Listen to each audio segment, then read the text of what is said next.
Bismillahirrahmanirrahim. Assalamualaikum warahmatullahi wabarakatuh. Kembali lagi di mata kuliah Sistem dan Teknologi Informasi.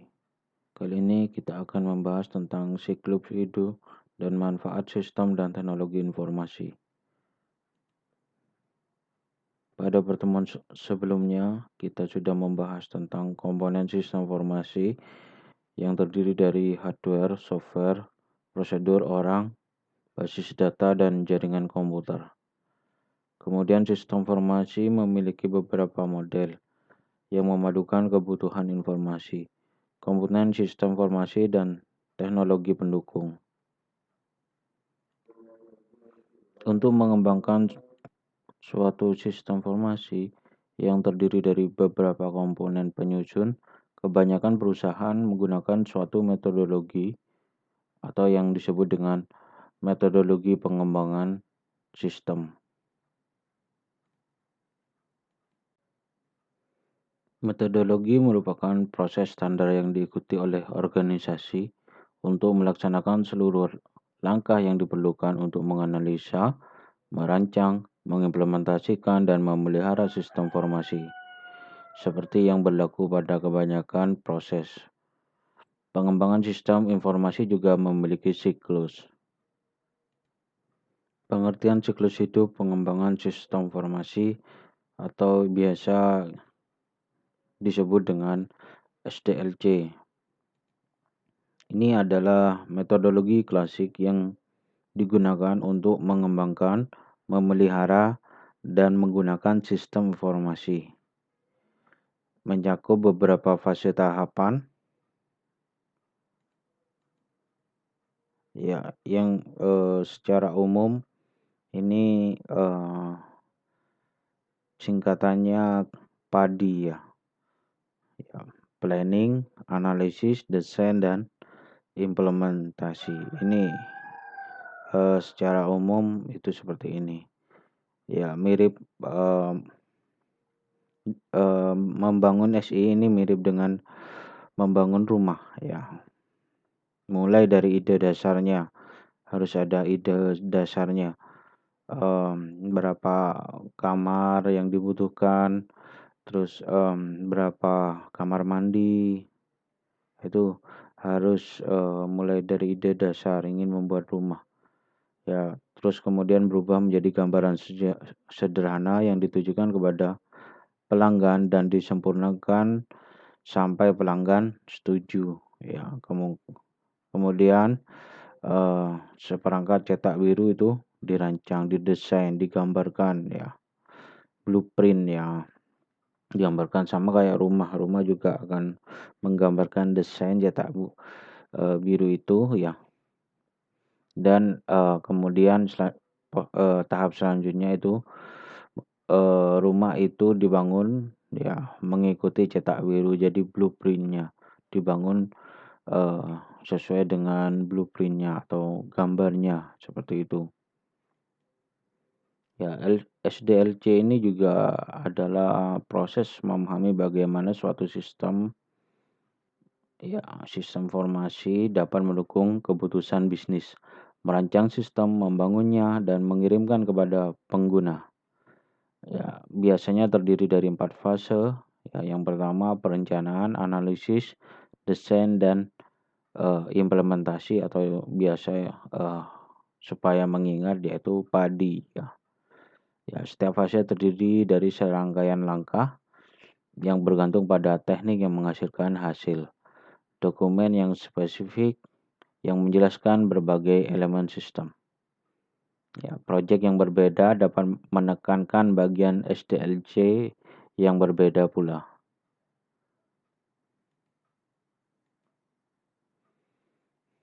Dalam banyak proyek, fase dan langkah SDLC berlangsung dalam jalur logis dari awal hingga selesai.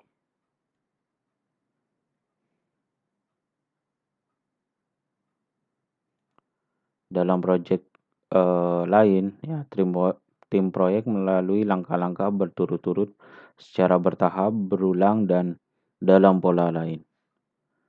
SDLC adalah penyempurnaan bertahap Ya, dalam suatu fase, hasil yang dihasilkan dari fase sebelumnya menjadi input dan kemudian disempurnakan untuk menghasilkan sebuah hasil. Fase SDLC.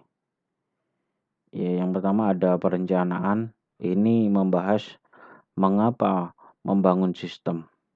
Ya, jadi pada tahap perencanaan ini harus bisa menjawab mengapa membangun sistem. Ya, kemudian bagaimana tim proyek akan membangunnya. Ini di perencanaan. Ya, terus kemudian ada fase analisis. Ini harus bisa menjawab siapa, apa, kapan, di mana sistem akan berada atau akan diinstal, ya seperti itu. Kemudian fase selanjutnya rancangan. Ya, rancangan ini harus bisa menjawab pertanyaan bagaimana sistem akan beroperasi dalam hal perangkat keras, perangkat lunak dan dari segi infrastrukturnya. Kemudian penerapan.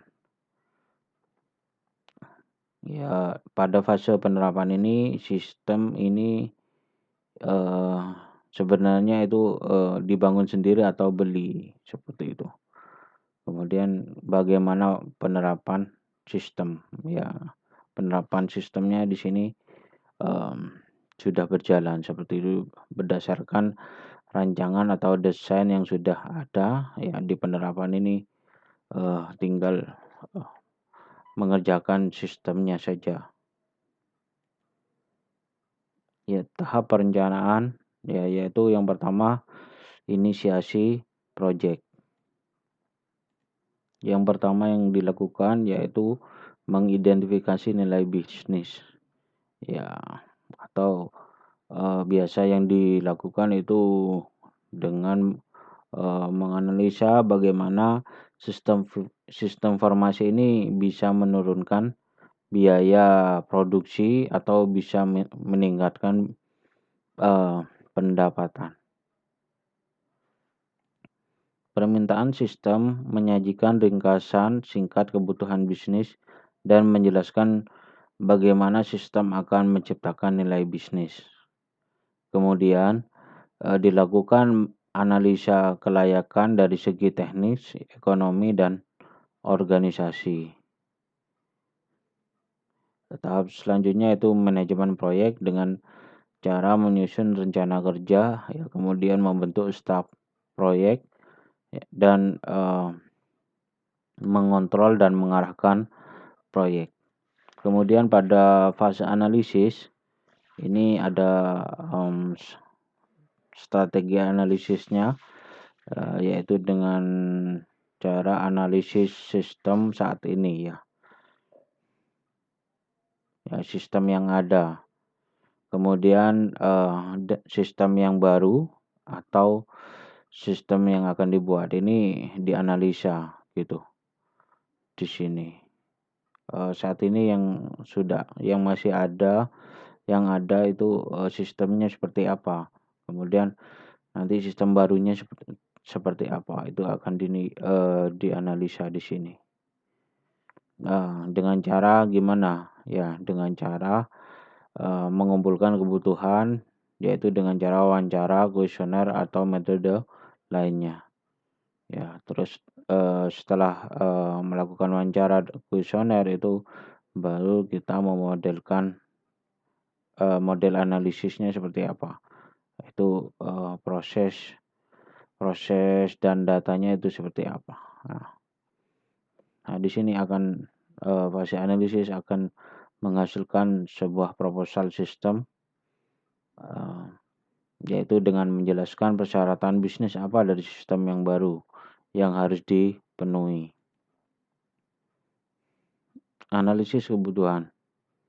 Tujuan dari analisis kebutuhan ini untuk menghasilkan spesifikasi kebutuhan, ya, atau spesifikasi rinci tentang hal yang akan dilakukan sistem ketika diimplementasikan sebagai kesepakatan antar pengembang, pemakai, manajemen, dan mitra kerja. Hal-hal dalam analisis kebutuhan. Yang pertama, menentukan keluaran yang dihasilkan sistem. Masukkan yang diperlukan sistem. Kemudian lingkup proses pengolahan. Langkah analisa kebutuhan yaitu yang pertama wawancara ya. Kemudian riset terhadap sistem sekarang ya, bisa dengan cara observasi lapangan. Langkah analisa kebutuhan selanjutnya yaitu dengan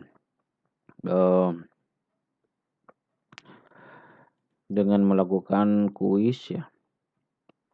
Bisa juga pengamatan terhadap sistem serupa ya. Bisa juga dengan prototipe atau dengan pemodelan sistem sederhana. Dengan menunjukkan prototipe analisis sistem dapat meminta pemakai untuk memberi komentar atau pandangan. Selanjutnya fase desain. Ya, fase desain memutuskan bagaimana sistem akan beroperasi.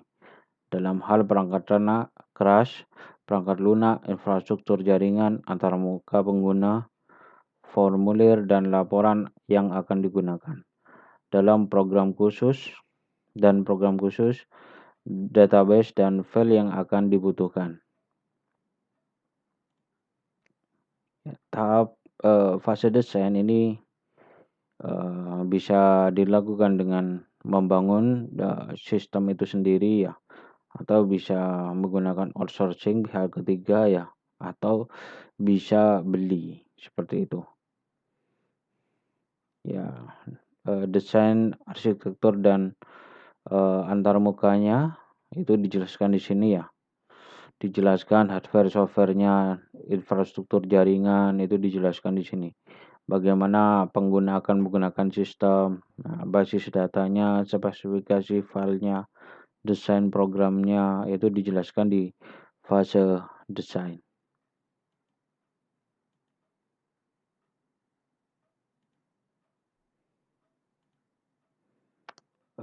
Kemudian selanjutnya tahap implementasi.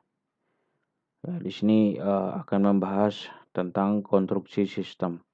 Nah, sistem ini dibangun dan diuji untuk memastikan kinerja seperti yang dirancang ya. Jadi sistem ini harus dibangun sesuai dengan yang didesain tadi ya. Jangan sampai tidak sama dengan yang didesain tadi. Kemudian langkah selanjutnya yaitu instalasi ya. Ya, bersiaplah untuk mendukung sistem yang diinstal ya. Ini harus disiapkan ketika implementasi. Ya, termasuk ulasan pasca implementasi yaitu pemeliharaan ya. Ini juga masuk tahap implementasi. Ini proses dan hasil kerjanya ya. Kalau perencanaan ini produknya nanti rencana proyek, analisis ini proposal sistem ya. Isinya tentang analisa kebutuhan ya, requirement-nya ya, kemudian rancangan ya. Rancangan ini akan menghasilkan spesifikasi sistem ya, kemudian implementasi atau penerapan ya, yaitu dengan menerapkan mengimplementasi